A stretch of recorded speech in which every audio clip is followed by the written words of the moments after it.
Alright, hi everybody and welcome to my crochet along. This is my first one ever, so try to be patient with me.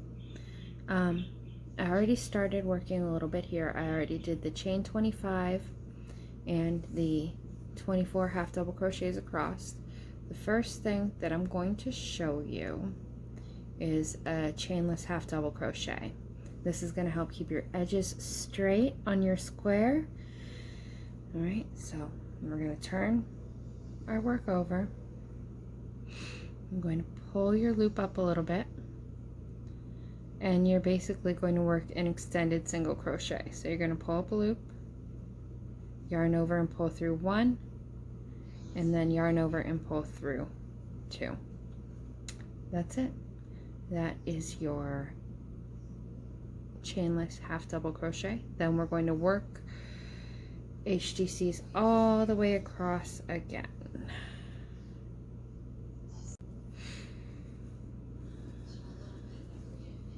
Alright, after this row, we're going to start our first round of Tunisian. Now, I call this a knitted half treble because it is the height of a half treble crochet, but it appears knitted when you're finished it.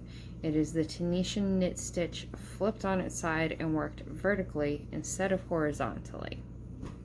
Okay, so once you finish this round, you're going to turn your work and chain 4. 1, 2, 3, 4. Okay. Now, in the second chain from your hook, you're going to insert your hook and pull up a loop. You're going to insert through the next chain and pull up a loop. And you're going to go through the next chain and pull up a loop. Alright. Now you're going to go through your base stitch down here. Then you're going to yarn over and take your stitches, your loops off 2 at a time. So 2, 2, 2, and 2. Okay. Now, in Tunisian, when you're working it, it's a little different.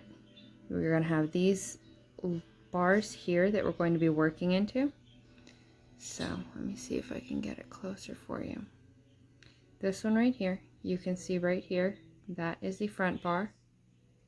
And then the one back here, pull that out, that is the back bar.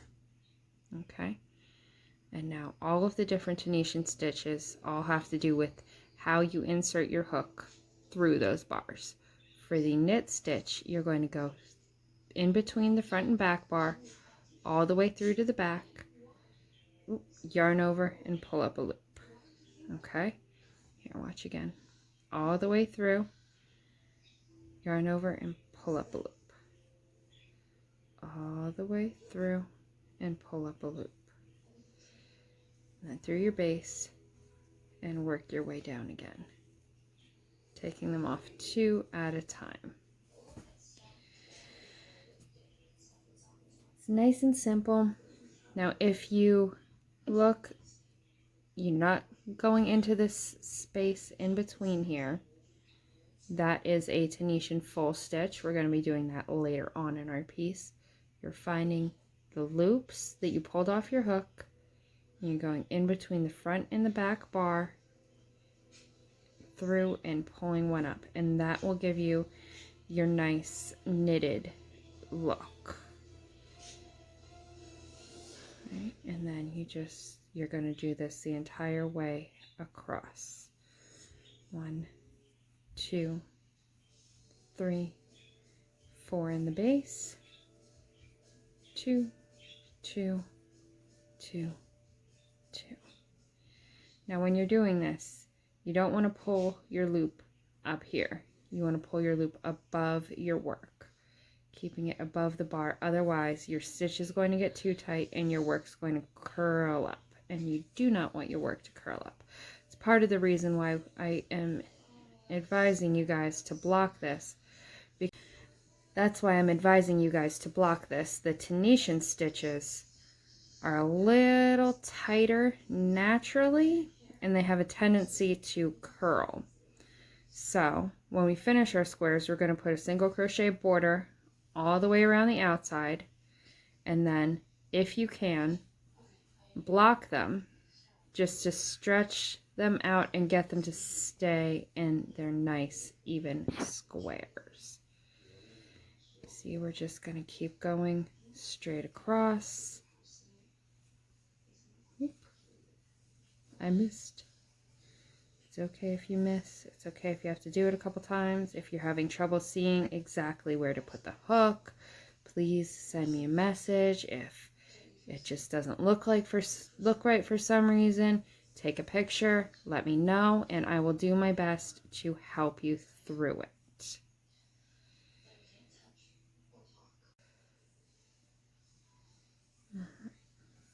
Then we're just going to do this all the way. Oops, sorry. New to recording here, so I may slip off the camera every once in a while. I'm doing my best to keep it in there. Practice makes perfect, right guys? But now we're just going to work all the way across, and then we'll move on to the next round. See, getting a nice knit look. You're getting those gorgeous V's going right across. Looks nice and neat. The back side looks like this. You're gonna have some nice columns going across. They look really cool. It's a nice dense stitch. All right, I'm just gonna keep working across to the end. All right, we have just finished up that entire round. See, it looks nice and pretty. I'm working with the worsted weight and the 6mm hook because it's a little easier for you guys to see the detail in the different color other than the all white that I am making my Afghan in. But now we're just gonna turn. We're gonna do our chainless half double crochet. So pull up a little bit, insert your hook, pull up a loop, yarn over and pull through one, and then yarn over and pull through two.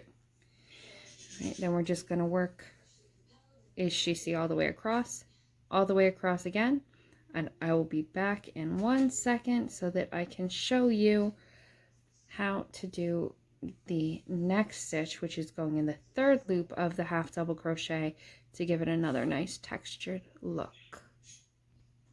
Okay, I am almost done our first row of half double crochets, and we are working into the top of the knitted HTR.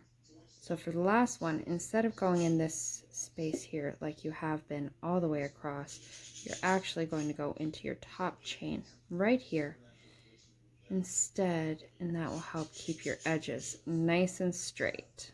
Okay, so all along here we were working in this space, but on this last one you're going to skip over that space and work right into the top chain there to get a nice clean edge. All right, we have one more row of HGC to go before we get to the next new stitch. All right, that row is done. Now we're going to work into our back loop of our half double crochet. If you've never done this, pay attention. Now for the first and last stitch, we're just going to work them through the top two loops like a normal half double crochet. Again, so that we can keep our edges nice and straight. So there's our chainless HGC right there. Okay, now if you look at this, this is the top.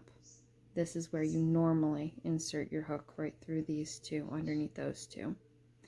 Okay. But for this stitch, we are going to insert like this in this third bar down here, right there. You can see them going across. It forms a nice little line right below your top loops that you usually use. And you're just going to yarn over, insert it from bottom to top, pull through your loop, and finish off your half double crochet. And you're just going to do that and work that across. Okay.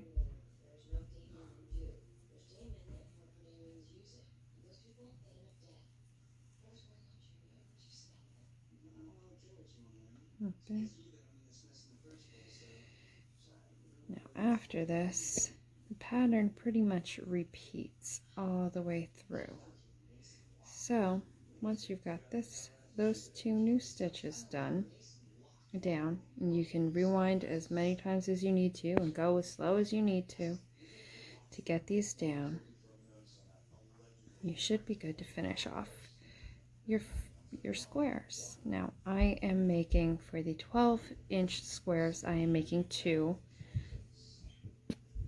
and for the 9-inch squares you're probably going to want to make 3, depending on how big you want your afghan to be. It's totally up to you. If you want to do 12-inch squares and you want it bigger than 4 foot by 5 foot, that's fine too. We are going to put a border on, but it's not going to be a super huge border. So, why is there green in my purple? Alright, we're going across like this. Still, I want to finish this row off. I will show you the front, and then I am going to leave it up to you guys to finish it off. Alright, so we're going to go into our last bar there, and then for our last half double crochet, again, we're just going to do normal through both of the bars there. Oops, sorry. Through both the bars there, up, and done. Alright, so that is going to help keep our edge nice and straight. You can see it pulls in a little bit here on the sides from the Tunisian, but the single crochet border around the outside edge will help tighten that up a little bit. Now if you look, by doing that, the tops of the stitch actually flipped forward and gave another nice little knit row right there. So this is what I've got so far. And now you can just finish your pattern and finish off your squares. Let me know if you have any questions. I cannot wait to see your finished pieces.